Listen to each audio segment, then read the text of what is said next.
I have no reason to lie. I won't be here if she wasn't related to me somehow, and the only reason I'm here is to save his life of my wife from being destroyed.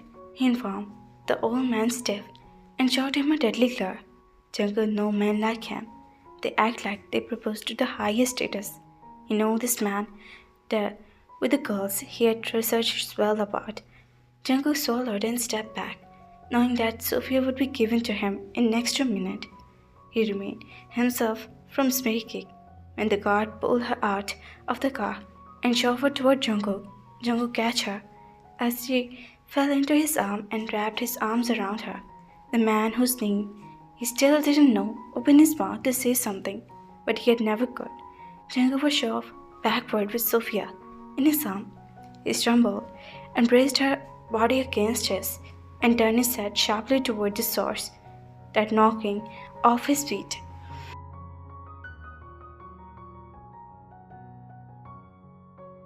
The bulky man with the dragon tattoo on his neck was familiar to his eyes, and he shoved him against until his back was against the car. This was the man who had struck him on the wedding day. Jungguk's eyes were pointed as he looked around. A head with silky grey hair popped out of the car, and a man stood in lavish leather jacket and light jeans was staring at him with amusement. I apologize, but he interrupted. But I would like to take my friends with me now. Alex turned his head toward the Arabic and smiled. His smile didn't look at him as he was meeting someone who was his friend. It was mocking trouble and daring the man to say another word. Russians, the Arab bowed and smiled at the man. His own eyes became hard. A bulky man with the dragon tattoo who looked at Jungguk. Get in the car, he told him. You didn't have to show you favor. Look, I'm not doing you any favor, you idiot.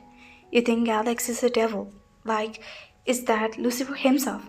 Now get in the car before he blows your brain out, and don't try to expand, because you have screwed up a big time by claiming the girl as your wife.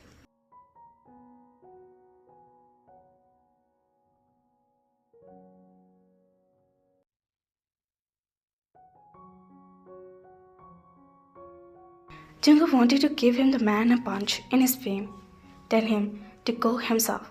But he stopped gazing at that terrified woman at his arms. Jungle go inside the sleek silver car and looked at Sofia injury. She sat beside him. Are you alright? He had not heard himself talking to someone like that, except Theon. Sophia looked at him and then touched her forehead, grabbed her hand, and took out a napkin from her pocket. He gently dabbed it against her forehead and applied a little pressure on his heart as he wouldn't stop bleeding. In the process, the door of the other car was slightly open and that tattoo man placed Sophia unconscious, driver inside. Sophia closed his eyes and terrified out of his mind before Jungle could help her calm down, and that annoyed tattoo man got into that passenger seat along with the driver. And look at them. You think you're very smart, don't you? Shut up. You have messed up a big time, you. You said she is your wife, when clearly she is not married to you. The reason that man come after her is because he know your parents have arranged between fingers to get both of them married. And investigate he keep tabs on you. When he found out you were lying, he will drag the stick back to the hell, and then her fate would be worse than what he just told you. He smiled, and Jungle felt Sofia going beside him, and he felt like he was stuck with that hammer. What was he going to do now? Look, at your service. The man bowed and grinned at him. Jungle shot a deadly claw. Okay, listen. Take it and then apologize from my side. For you know, striking your dumb hat. Jungle clenched his jaw and his nostrils.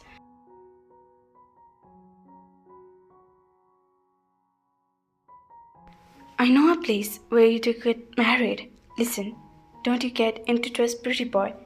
Get married, so investigate for minimum for 6 months, and then you both can divorce and go to your own ways. Simple, he suggested. No, are you crazy? The letter come for Sofia, and Jungle looked at her.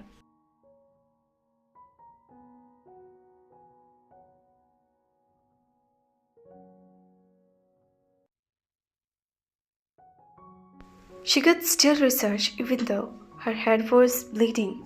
Novik rolled his eyes and clenched up potato chips in his mouth. So tears off. Don't come cry to me when he beat you. Your pretty boy got himself into trouble when he messed up with the guns and mafia. Now play with the price. He looked at Sofia and mushed the chips once again. We'll do it.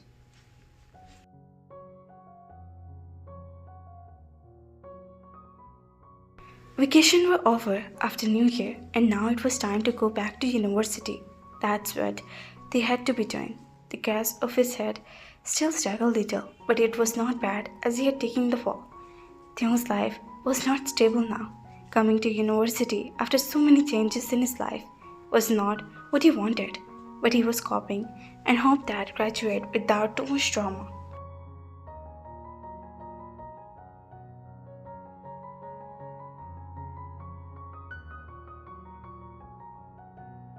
In these 2 weeks, he had come according to his and to his wish one. They had to do it, and his heart was in that. Whatever reason, they wanted to meet Alex, his real father, and get to know him. No one would appreciate what he was going to do, but would do it because it was necessary and he wanted it. They had not talking to Jungguk about it. He would not agree. It was their own decision about his own life, and today it would be the day when they tell him about his plan.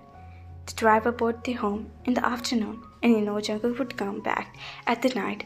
As always, he just sat down working on computer.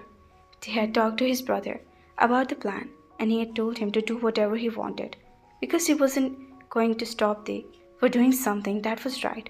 The young himself wanted to read his actual father, but he was a bit hesitant about it in the fact the man was not very good. On the other hand, this began January, the start of the year. Jungguk was very busy, and was everyone else, including Jungguk and Sofia. Sofia, a week ago, she disappeared from the surface of the earth, and as much as her family created about it, they never searched for her because Jungguk came forward and claimed that she was in Canada and wanted to be away from everyone.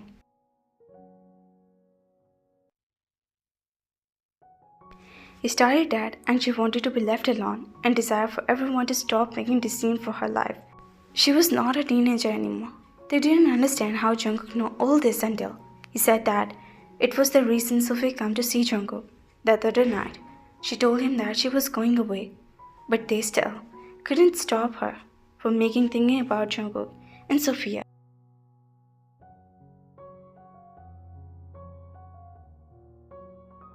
It was definitely something else that he didn't want to tell anyone. Clearly, they didn't want to be noisy. So, he didn't put the thought into the word. But that worry was killing him. Was Sophia truly in Canada? Or did this have to do with Jungkook? For Jungkook, he had been acting strange since the day Sophia disappeared. He was not himself. And even Jungkook told him that he was making a lot of mistakes inside the wall of office.